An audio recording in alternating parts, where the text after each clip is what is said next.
Pumanaw na pala ang sikat na aktres dahil sa sakit na ito na hindi alam ng karamihan. Alamin ang buong detalye kaya tumutok lang dito sa Get in Touch.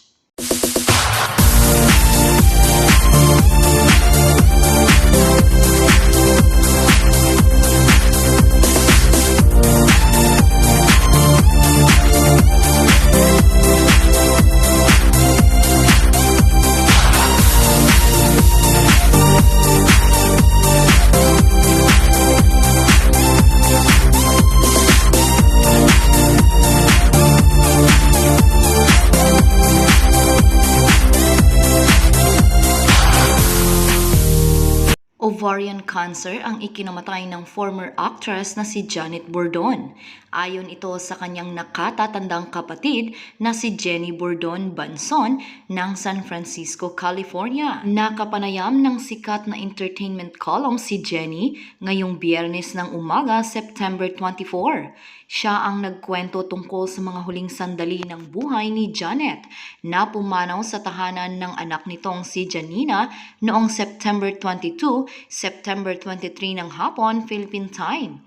She's fighting ovarian cancer for 30 years, on and off. Binawian siya ng buhay sa bahay ng anak niya si Janina, her 33-year-old daughter. Hindi na namin dinala si Janet sa hospital kasi mas gusto niya sa bahay. She already gave up herself to the Lord. 2 days ago lang, nag-worsen ang condition niya. Na-hospitalize pa siya pero ang gusto niyang mangyari sa bahay na lang siya.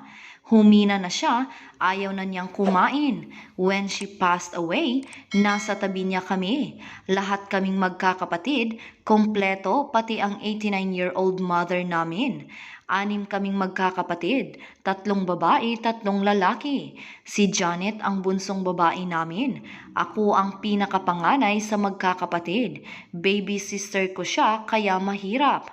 Lumuluhang kwento ni Jenny. Noong September 16, kasama ni Janet ang kanyang buong pamilya nang magdiwang siya ng huli niyang kaarawan dahil ito ang kahilingan niya.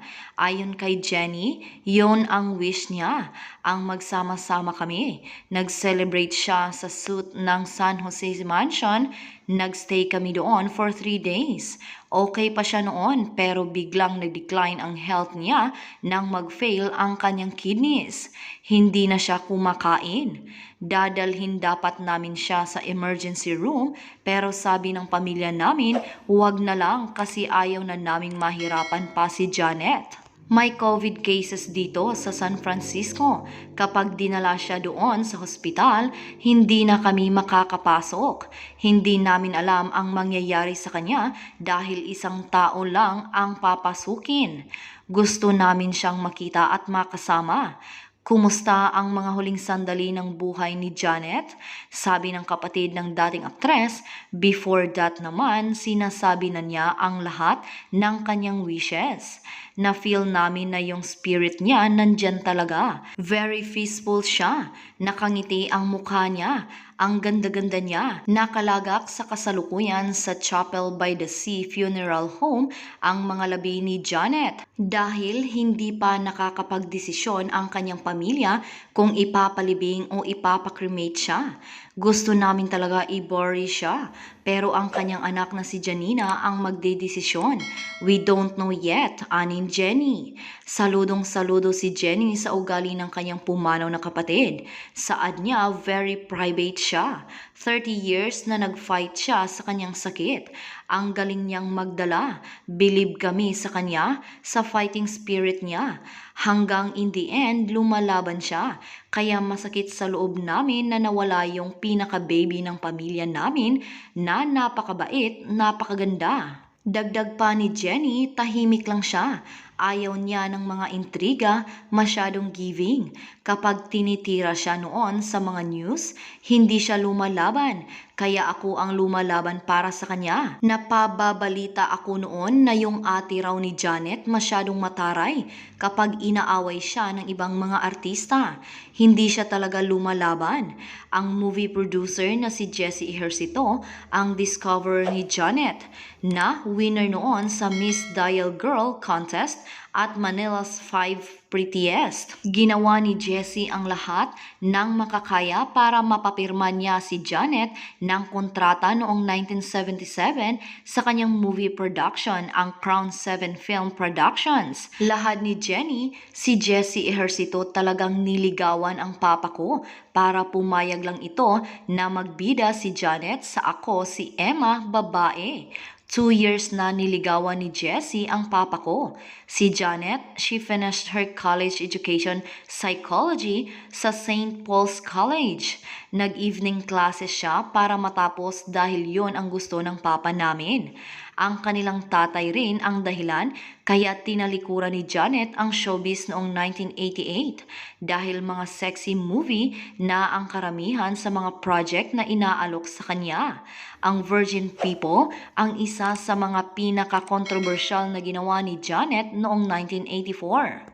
Pero makalipas ang 37 taon, may revelasyon ang kanyang kapatid.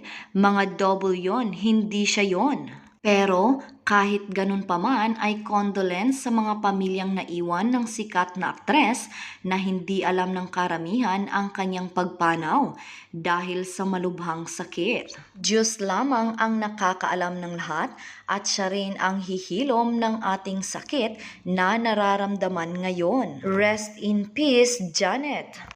Ano ngayon ang inyong masasabi sa isyong ating pinag-usapan? Kung meron man kayong mga komento o reaksyon, mag-comment lang kayo sa comment section na may respeto at hindi pamamahiya sa kung sino man. Kung gusto nyo pa ng ibang mga update tungkol sa inyong mga paboritong artista, pwede nyong i-click ang link na makikita nyo sa description ng video. At sa hulihan ng video, pwede nyo ring i-click kung interesado kayo na panoorin ito. Makikita nyo rin sa bandang itaas ng video na may lumalabas na I button.